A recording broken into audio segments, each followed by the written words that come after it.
Bienvenue sur TheraTalk, le podcast des solutions pour les thérapeutes en pleine expansion.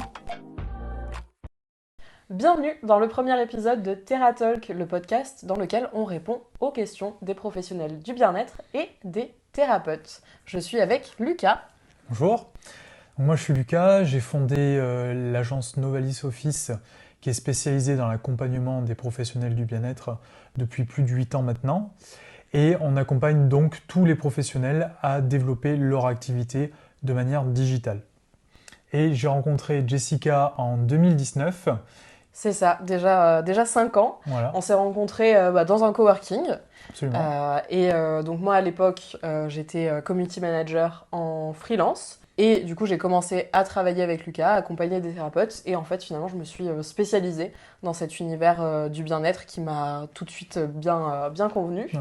Et donc, ça fait maintenant 5 ans qu'on travaille ensemble sur Novalis. Et puis, ça fait maintenant 1 an qu'on a lancé Novalis Formation, qui est donc vraiment une antenne à part, et un site du coup de formation exclusivement en ligne, en tout cas pour le moment, pour aider les thérapeutes à appréhender les outils de communication et du coup à vivre de leur activité, remplir leur agenda, etc. Première question de cet épisode, Vinciane, future thérapeute en relation d'aide, nous demande comment se bâtir une clientèle et quelle campagne de promotion faire. Quelles sont les plateformes les plus utilisées? Existe-t-il des plateformes qui regroupent par métier? Ouais. Alors ça tombe bien parce que c'est vraiment une problématique que de nombreux thérapeutes ont, qui est vraiment la question du lancement d'activité. De nos jours, il y a énormément de personnes qui sont en reconversion professionnelle et qui se posent la question de comment en fait se lancer, par quoi est-ce qu'il faut commencer. On a énormément d'outils à notre disposition et on peut se perdre un petit peu. C'est pour ça que moi vraiment la première idée, c'est de se dire qu'il faut vraiment avoir une vision globale de son activité et de où on veut aller. Donc définir des objectifs mais aussi comprendre d'où on part. Pour illustrer ça de manière un petit peu plus métaphorique, on peut prendre l'exemple d'un arbre. Un arbre, en fait, il a des racines. Quand vous êtes thérapeute, vous plantez une graine, vous plantez la graine du lancement de votre activité. Ce qui va se passer, c'est que, comme pour tout arbre, ce qui va commencer à apparaître, ce sont les racines, c'est vraiment vos ancrages. Vous avez différents types d'ancrages qui sont tout d'abord tout simplement les formations que vous avez suivies, votre cœur de métier, qu'est-ce que vous faites, qu'est-ce que vous savez faire. Il y a toute une partie aussi qui va parler vraiment de communication et de marketing et d'orientation stratégique. Alors, c'est des mots qui font un petit peu peur, mais en fait, c'est des choses qui sont très très simples. C'est tout simplement qu'est-ce que vous avez à cœur de faire, qu'est-ce que vous avez à cœur d'apporter. Et bien sûr, qui est un autre point qui est un petit peu le nerf de la guerre, qui est clairement quel investissement vous pouvez faire. Et là, je parle vraiment d'un côté financier. Donc en fait, on va avoir cette première base qui va vous permettre de faire pousser une première base de votre tronc. Votre tronc, qu'est-ce que c'est? C'est vraiment la partie visible de votre activité, avec ce qu'on va appeler votre positionnement, c'est-à-dire par rapport à tout ce que vous savez faire, tout ce que vous connaissez, qu'est-ce que vous avez décidé de proposer. Pour un hypnothérapeute, ça peut être par exemple se spécialiser dans l'arrêt du tabac, dans la perte de poids. Pour une naturopathe, qu'est-ce qu'on aurait en exemple de naturopathe là-dessus? Ça peut être par exemple comment guérir des troubles du comportement alimentaire. Ouais, voilà, exactement. Donc voilà, c'est vraiment ce que vous allez proposer à vos futurs clients et ce que vous allez leur présenter. Là-dedans, il va aussi y avoir votre posture professionnelle, donc c'est-à-dire le cadre déjà dans lequel vous accueillez vos clients, votre cabinet, si c'est à domicile, etc. Il va aussi y avoir du coup qui vous êtes vous, vraiment votre spécificité, votre particularité. Et ça, c'est vraiment très important aussi, c'est vraiment l'ensemble de ces 3 points qui fait qu'on va avoir une identification précise de qu'est-ce que vous pouvez apporter aux gens. Voilà. Bien sûr, ça ne suffit pas. C'est-à-dire que pour lancer et développer son activité, il faut communiquer, il n'y a pas de secret. Moi, j'avais une cliente au téléphone hier qui l'a très bien dit, si vous voulez que les choses bougent, il faut se bouger. Voilà, donc ça commence par ça. Donc on va avoir l'idée de faire pousser des branches et des feuilles. Ces branches, en fait, ça va être les canaux de communication qui vont vous permettre vraiment d'aller capter du client, d'aller communiquer. Donc Jessica, qui est spécialiste des réseaux sociaux, vous parlera très bien d'Instagram, de Facebook, etc. Moi, je vous parlerai plutôt de sites internet, de référencement naturel. Bref, peu importe ce que vous allez choisir, l'idée c'est de ne pas s'éparpiller et d'axer vraiment sur 1, 2, maximum, grand maximum 3 branches qui vont être des canaux qui vont vous permettre en fait tout simplement de vous faire connaître.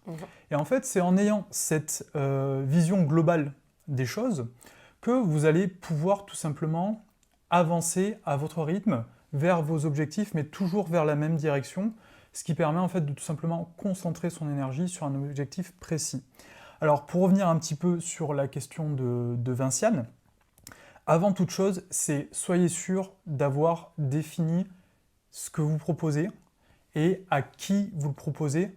Et cette question du à qui vous le proposez, il y en a énormément qui pourraient répondre en fait c'est pour tout le monde. Et c'est là que vraiment il faut casser cette idée-là que non, en fait votre service n'est pas pour tout le monde. Ouais, c'est vraiment quelque chose qu'on entend hyper souvent quand on demande aux thérapeutes qu'on accompagne ok, vous avez tel service, à qui ça s'adresse? La grande majorité, je dirais 95%, répondent ça s'adresse à tout le monde, moi je veux aider tout le monde. Non, on peut pas aider tout le monde. Déjà, tout le monde ne connaît pas ce que vous faites. Par exemple, si vous êtes réflexologue, il y a plein de gens qui n'ont jamais entendu parler de réflexologie. Donc voilà, déjà tout le monde ne connaît pas, tout le monde ne sera pas à l'aise avec votre méthode, il y a des gens à qui ça ne parlera pas, etc. Et aussi, vous avez forcément certains types de problèmes que vous êtes plus à même d'aider à résoudre. Et ça va être votre spécialité et aussi à qui vous adressez. C'est ce qu'on appelle le client idéal ou le persona. Et ça, c'est un travail qui est hyper important à faire, de se demander, ok, à qui je m'adresse? Et c'est comme ça que vous allez aussi pouvoir savoir comment vous vous exprimez. Par exemple, si votre persona a entre 20 et 25 ans, vous n'allez pas employer le même ton que si vous adressez aux personnes de 50 ans et plus. Donc ça vous donne énormément d'indications sur comment communiquer et où. Parce que de la même manière, si vous adressez aux personnes de plus de 50 ans, vous allez peut-être plutôt choisir Facebook comme réseau social, alors que si vous adressez principalement à des trentenaires, par exemple, vous êtes naturopathe et vous vous adressez aux jeunes mamans, bon, on va plutôt se dire qu'elles sont sur Instagram plutôt que sur Facebook ou sur TikTok. Oui, complètement. Et ça, c'est vraiment, encore une fois, on le répète assez souvent, c'est que vraiment définir et comprendre à qui s'adressent vos services, ça vous permettra d'encore mieux les présenter.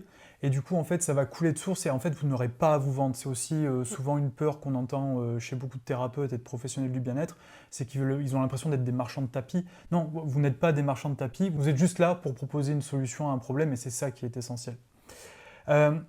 Pour aider un peu plus Vinciane sur, en fait, qu'est-ce qu'il faut faire, quels sont les premiers éléments peut-être à mettre en place sur une communication.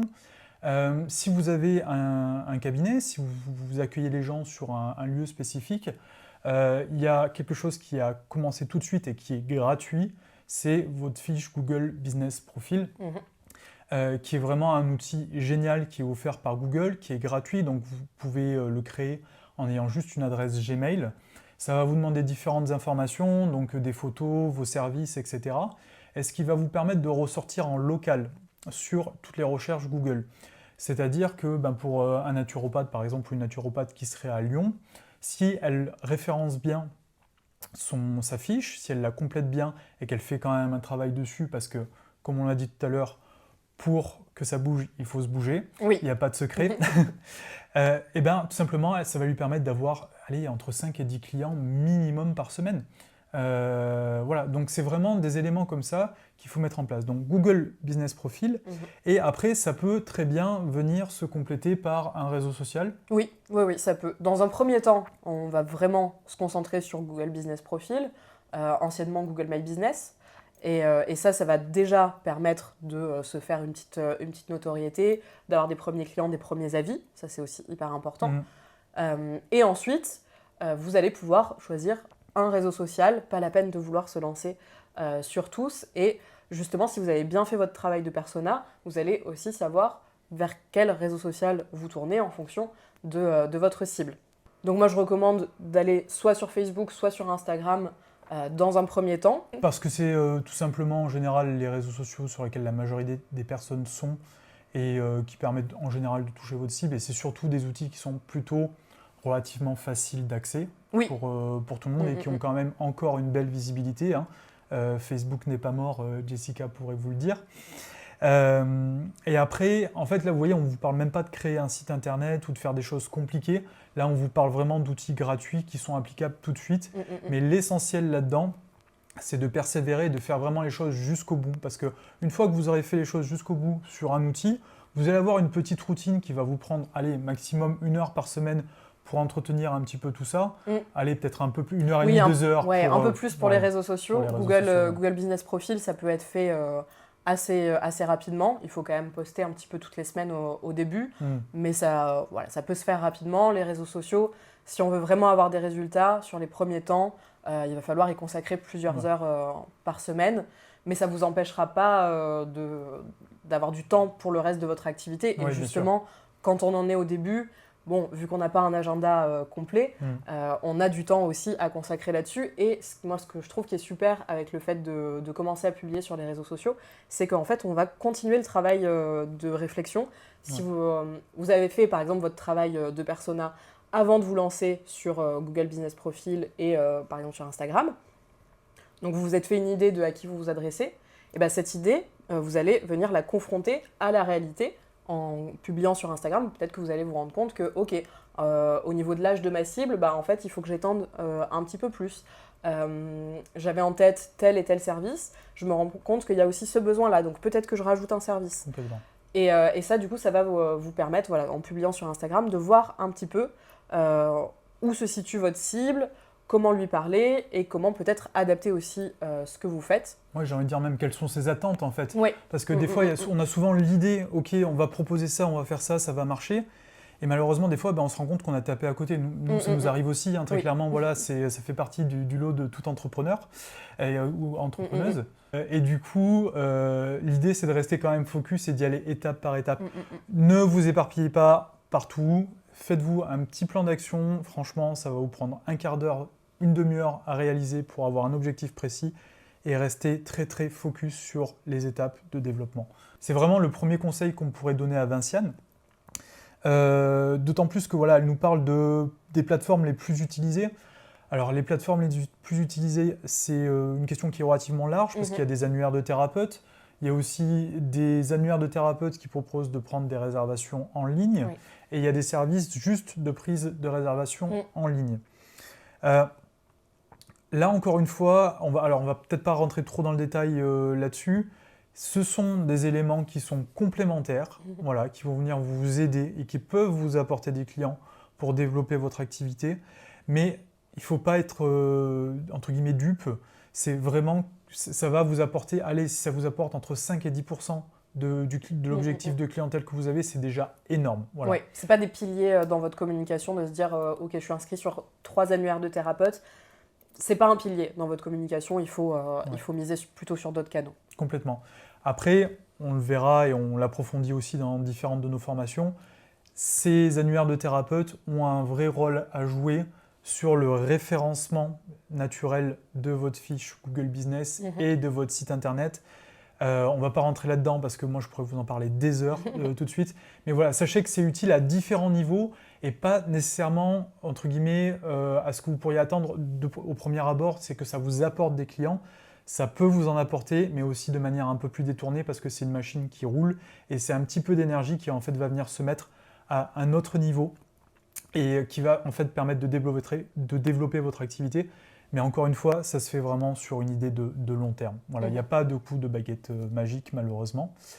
Ouais, ça c'est quelque chose qu'on vous dira souvent. Il n'y a pas de baguette magique, il n'y a pas de recette miracle.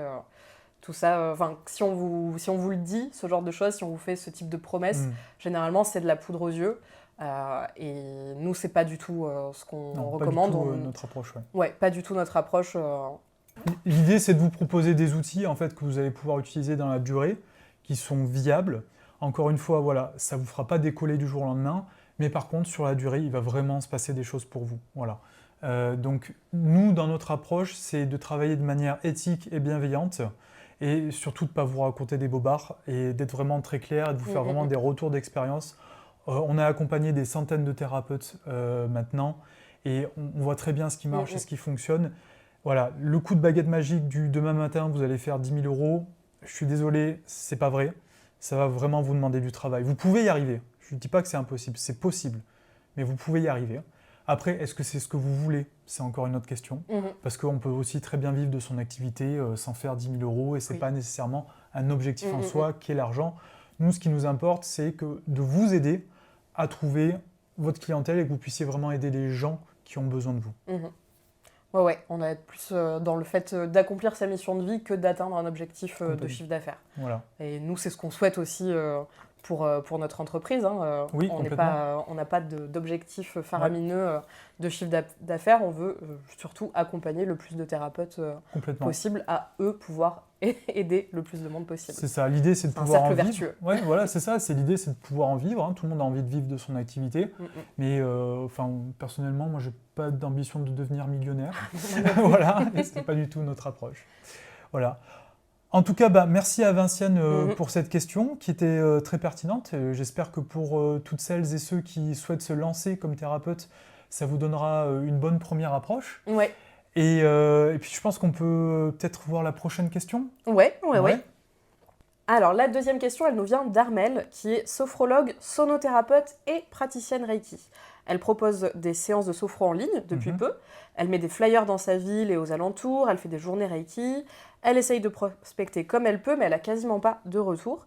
C'est assez décourageant, mais elle nous dit qu'elle s'accroche. Elle est aussi sur Facebook, sur LinkedIn, sur Instagram. Elle poste des choses en rapport avec son activité. Elle nous dit qu'elle a quelques likes, quelques commentaires, des abonnements, mais malheureusement, ça s'arrête là. Il n'y a pas de prise de rendez-vous. Peut-être que ce qu'elle a mis en place est trop faible. Elle nous dit « je suis dans le flou ». Qu'est-ce que tu pourrais lui conseiller à Armelle ? Alors, là, encore une fois, on est sur un cas, j'ai envie de dire, un petit peu typique de quelqu'un qui déjà propose 3 types d'activités, donc praticienne Reiki, sonothérapeute, et l'autre, c'était sophrologue. Voilà. Elle nous dit qu'elle cherche à passer en ligne, donc voilà l'idée d'hybride. Quand on va vous parler d'activité hybride, c'est quand quelqu'un est en mesure de proposer ses services en présence, donc vraiment dans son cabinet, d'accueillir le client de manière physique, ou on va parler d'activité à distance ou en distanciel selon les différents termes de chacun. Donc c'est vraiment l'idée d'accompagner en ligne, donc à distance, les personnes. En visio. Ouais, voilà, en visio ou autre. Donc là, pour Armelle, on voit qu'elle est un petit peu entre deux, parce qu'on sent qu'il y a vraiment de la bonne volonté de sa part de vouloir développer son activité. Mais ça rejoint ce qu'on disait un petit peu avant, c'est-à-dire que là, on voit très bien que Armelle, elle commence à être vraiment trop large sur ce qu'elle fait. Elle a du mal à rester axée sur une ou 2 activités. Et surtout, elle est sur 3 réseaux sociaux différents. Armelle, vous allez vous épuiser et je comprends complètement votre découragement. Tenez bon déjà, ça va bien se passer. Mais c'est vraiment la problématique que beaucoup d'entre vous peuvent rencontrer, qui est la question de dire, ok, comment est-ce que je passe à l'hybride? Est-ce que j'y vais, est-ce que j'y vais pas? Ce qu'il faut bien comprendre, c'est que là, on est vraiment sur 2 mondes différents, à la fois en termes de communication et d'outils à mettre en place pour trouver des clients. Moi, je veux vraiment axer un petit peu sur la partie en présence. On parlait tout à l'heure de Google My Business Profile, c'est encore une fois un des premiers outils à mettre en place pour quiconque a un palier de porte. Oui, d'ailleurs on a un guide pour bien débuter sur Google Business Profile. On vous mettra le lien en dessous de la vidéo ou du podcast selon où vous nous écoutez. Oui, donc il faut bien comprendre que voilà, le en ligne, le à distance et le présentiel sont vraiment 2 univers différents qui donc vont vous demander de mettre en place des outils différents et donc d'utiliser d'une certaine manière plus d'énergie, donc c'est aussi des ressources financières et c'est aussi du temps pour vous, donc il faut bien l'étudier avant de savoir ce que ça peut vous apporter vraiment, sachant que le à distance, moi ce que je conseille en général, si vous partez d'une idée de cabinet en présence, voilà, vraiment il y a des gens, c'est voyez s'il y a de la demande déjà au niveau de vos clients qui viennent, qui vous disent est-ce que cette séance-là on ne pourrait pas la faire à distance, parce que quand même de nos jours ça arrange quand même plein de gens de pouvoir ne pas avoir à se déplacer et de pouvoir quand même avoir accès à un suivi, à ce service-là. Alors pour tous ceux qui font du massage et de la réflexologie ou autre, bien sûr c'est impossible, mais c'est vrai que sur peut-être de la sophro ou des choses comme ça, on peut avoir des accompagnements à distance.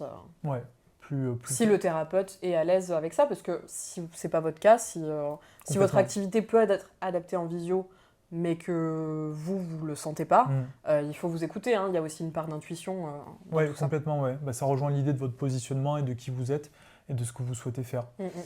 Mais du coup, après, voilà, si vous souhaitez passer sur des propositions de services en ligne, la première chose qu'il faut comprendre, c'est que déjà, il va falloir mettre des outils supplémentaires en place. Oui. Sur votre site internet, et ça, je vais insister, il faut que tout reste en interne chez vous. C'est vraiment important que vous ayez la main sur l'ensemble de ces outils, que vous vous formiez, du coup. Alors, encore une fois, vous voyez, c'est pas si évident. Alors, si vous avez la possibilité de payer un prestataire ou autre, bah, très bien, super, allez-y, il y a plein de gens qui font du bon boulot.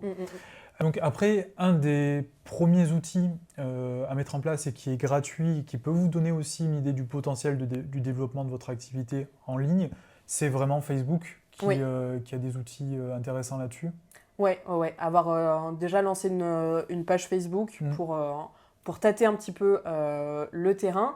Et il y a une stratégie qui peut être intéressante aussi en début d'activité et surtout si vous envisagez la possibilité de faire aussi du distanciel. Ça va être de créer un groupe Facebook sur votre thématique. Alors ça ne s'adaptera pas à toutes les activités, mais il y en a quand même pas mal sur lesquelles ça peut être intéressant. Donc un groupe Facebook, pas juste sur votre activité, par exemple énergétique. Non, ça va être plus sur le problème auquel vous venez répondre. Par exemple, la perte de poids, ça va être une problématique. L'arrêt du tabac, retrouver son poids de forme après l'arrivée de bébé. Ou si vous adressez à un groupe de personnes en particulier, par exemple les hypersensibles. Là, on va vraiment avoir un potentiel où on va pouvoir se dire « Ok, je vais regrouper ces personnes-là et je vais leur présenter un petit peu mes solutions, leur apporter aussi de la valeur ajoutée. » Donc, on crée un groupe Facebook sur cette thématique, par exemple, hypersensible, comment s'épanouir dans sa carrière. Donc là, on est vraiment hyper ciblé. Et sur ce groupe Facebook, vous allez venir donner des conseils, parler peut-être aussi de votre expérience si vous êtes également concerné par le sujet.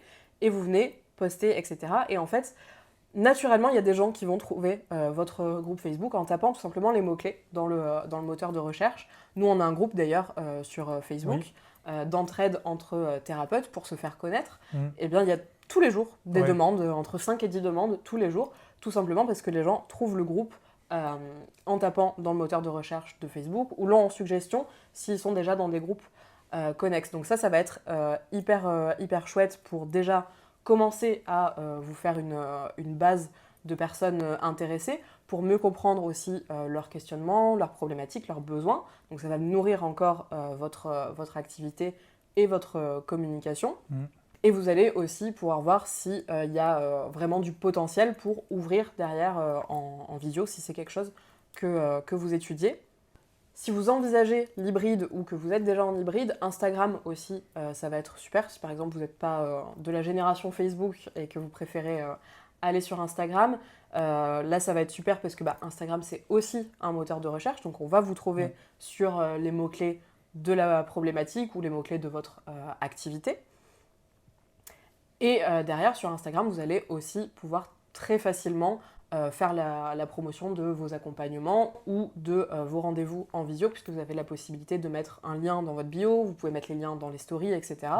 Donc c'est aussi un outil qui fonctionne hyper bien pour le visio. Et si vous faites ça, si vous êtes présent sur Instagram à ce niveau-là, il faudra aussi en parallèle développer votre liste email. Et là, c'est Lucas qui vous en parlera le mieux.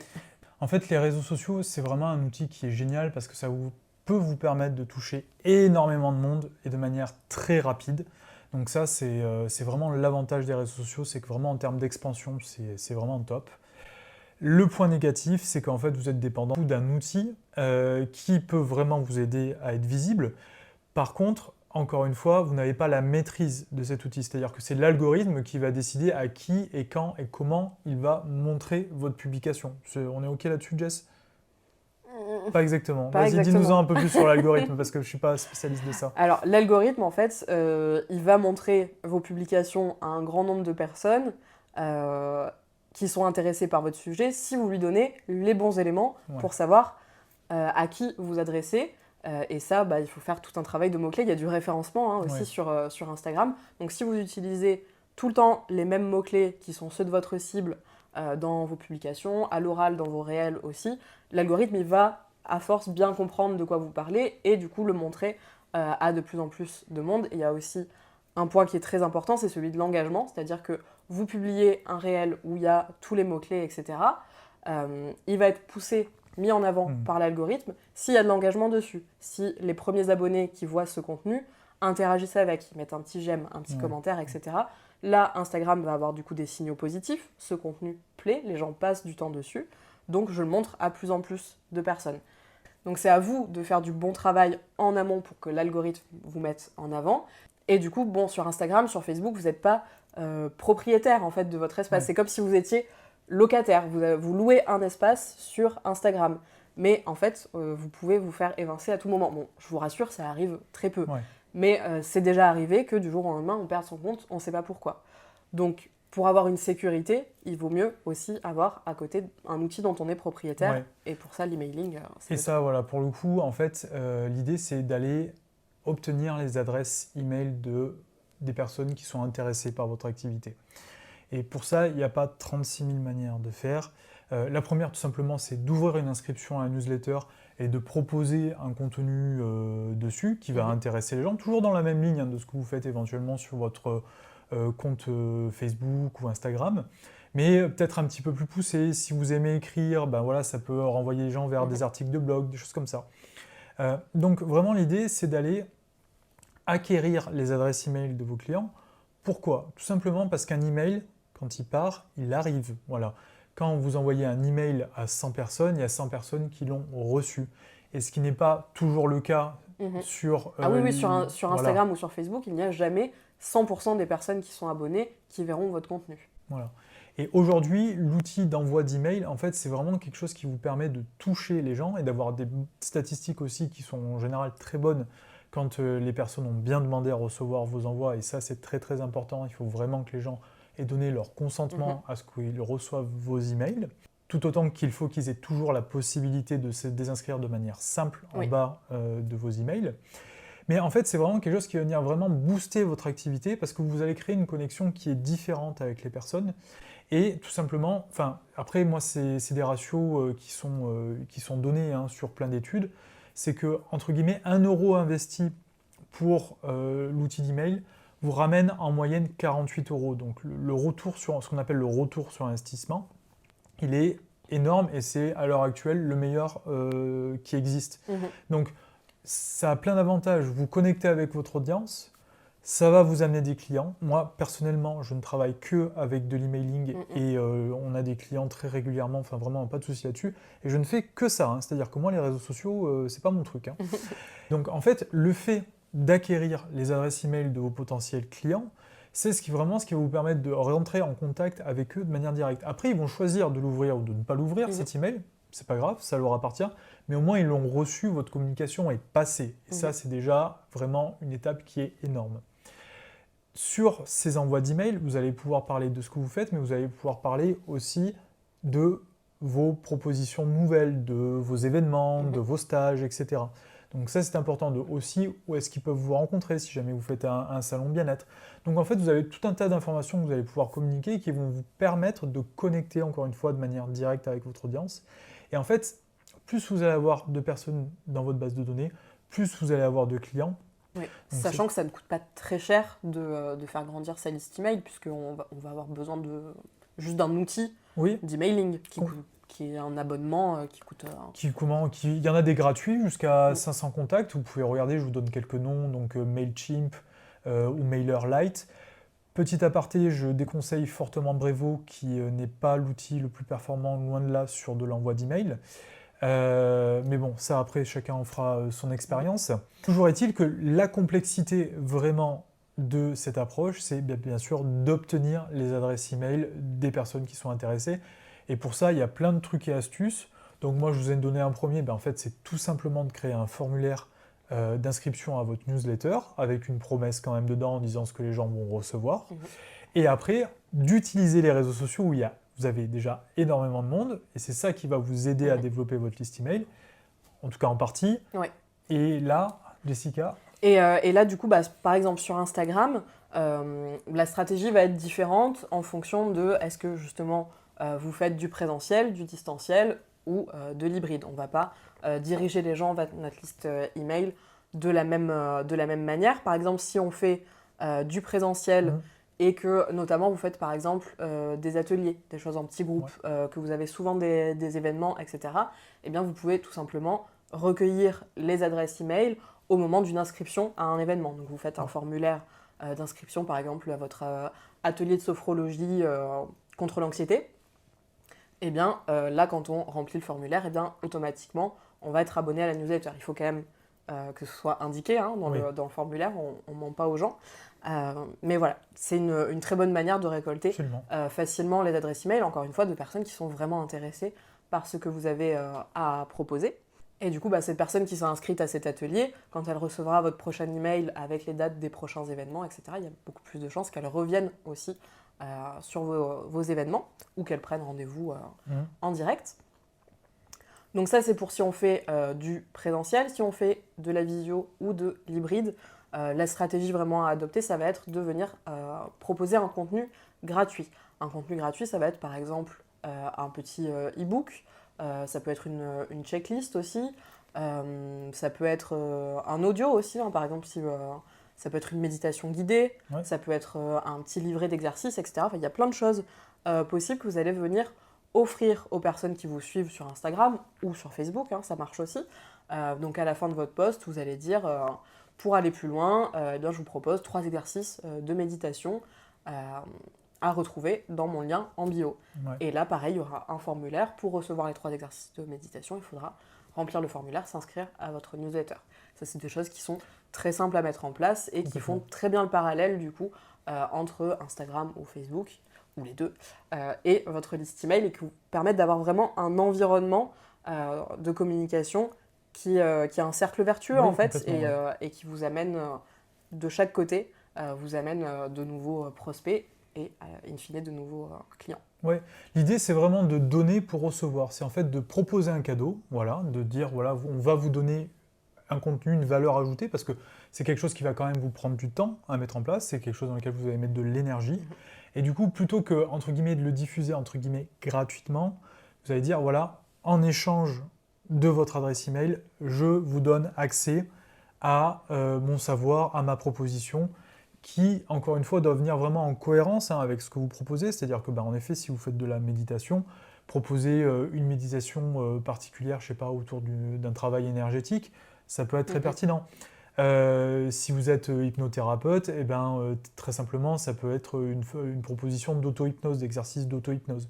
On va avoir tout un tas de propositions qui sont possibles. L'essentiel, encore une fois, c'est de se dire, est-ce que ça va intéresser les personnes à qui je parle ? Est-ce que ça répond à leurs problèmes ? Est-ce que ça les aide complètement là-dessus ? Pour revenir un petit peu sur le questionnement initial d'Armelle, donc par rapport à tout ce qu'elle a mis en place, il y a des choses qu'il va falloir abandonner, parce qu'on ne peut pas jouer sur tous les fronts comme ça, sinon on risque le burn-out, clairement. Donc si j'étais Armelle, qu'est-ce que je ferais ? Moi, pour l'instant, je mettrais sur pause Facebook.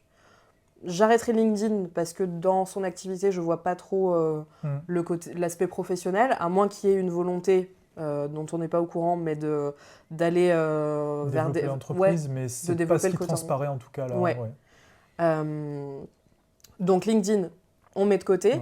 Moi, je me concentrerai du coup sur Instagram en mettant du coup en place un contenu offert. Et en faisant grandir du coup cette liste email aussi, en communiquant également sur les journées Reiki qu'elle organise, etc. Donc se concentrer sur Instagram, et Armelle, elle nous dit qu'elle poste des choses en rapport avec son activité. Alors là, il va falloir faire attention à ce que ce soit des choses qui répondent à un problème du client idéal, du persona. Oui, exactement, parce que là, en l'occurrence, Armelle, donc, elle a 3 activités différentes, où on peut trouver des liens, des connexions et des complémentarités, ça bien sûr, et c'est très souvent le cas chez beaucoup de professionnels du bien-être. Par contre, pour que tout simplement le client ou la personne comprenne ce que ça peut lui apporter et que ça réponde vraiment à sa problématique, en fait, dire je suis sophro-sono praticienne Reiki, déjà il y a une chance sur 2 pour qu'elle ne comprenne pas tous les mots, la personne, et donc d'autant plus que pour le thérapeute, c'est compliqué à expliquer, en vrai, parce que c'est souvent des choses qui se vivent et qu'on a besoin de ressenti. Mais du coup, ça ne parle pas, c'est-à-dire que ça ne vient pas nécessairement répondre aux problèmes de la personne. En soi, en général, les gens, ils n'ont pas nécessairement besoin de comprendre ce que vous faites, ils ont besoin de savoir que vous allez pouvoir les aider à répondre à leurs problèmes. Et ça, c'est la première étape dans toute communication. C'est vraiment de bien pouvoir identifier ça et être identifié comme ça. Donc, pour revenir sur la question d'Armel, moi, ce que je lui conseillerais, c'est plutôt d'axer en fait le développement de son activité sur ce qu'elle a vraiment envie de faire de ces 3 pratiques. Ce qui ne veut pas dire qu'il faut tout délaisser, mais qui est une idée de 80-20, c'est-à-dire 80% sur une activité et 20% sur le reste. Et qu'en en fait, elle puisse s'épanouir comme ça et qu'elle puisse bien accompagner ses clients comme ça, ce qui va l'aider du coup dans sa communication, puisque tout simplement, elle va pouvoir axer sa pensée et son énergie sur une thématique majeure, on va dire. Ouais. Voilà. Et toujours pour l'aider à développer son activité, encore une fois, on le répète, Google My Business Profile est un outil gratuit qui est génial et qui peut vraiment vous apporter énormément de clients. Et après, travailler avec son site internet sur le référencement naturel. Donc ça, c'est vraiment une thématique qui est particulière. Je ne vais pas aborder tout de suite, mais pour faire simple, c'est ce qui va vous permettre de ressortir sur différents mots-clés que les gens recherchent sur les moteurs de recherche et d'arriver dans les premiers résultats, à savoir que les 3 premiers résultats qui apparaissent sur les moteurs de recherche récoltent à peu près 80% du trafic qui est généré. C'est énorme. Voilà, donc Armel, on reste focus, on ne se décourage pas, on tient la barre et surtout, on fait des choix et des fois, il faut perdre pour gagner. Oui, exactement. Et dans le prochain épisode, on abordera plutôt la thématique des réseaux sociaux dans le détail. Donc ça viendra encore apporter de l'eau au moulin. Oui, voilà. Pour ceux qui sont anti-réseaux sociaux, comment en fait développer son activité sans les réseaux sociaux, parce que c'est possible. Oui. Et ceux qui sont pro-réseaux sociaux ou qui ne savent pas trop, on va vous donner, en tout cas Jessica va vous donner toutes les clés pour bien développer votre activité avec. Si ce podcast vous a apporté vraiment des solutions et que vous avez appris des choses, on vous invite à nous encourager dans notre travail en nous laissant 5 étoiles sur la plateforme avec laquelle vous nous écoutez. Si vous avez une question que vous voulez nous poser pour un prochain épisode, vous avez le lien juste en dessous, soit de la vidéo, soit du podcast, pour nous poser votre question dans le formulaire. Et dans tous les cas, on se dit à dans 2 semaines pour un nouvel épisode. Merci de nous avoir écoutés.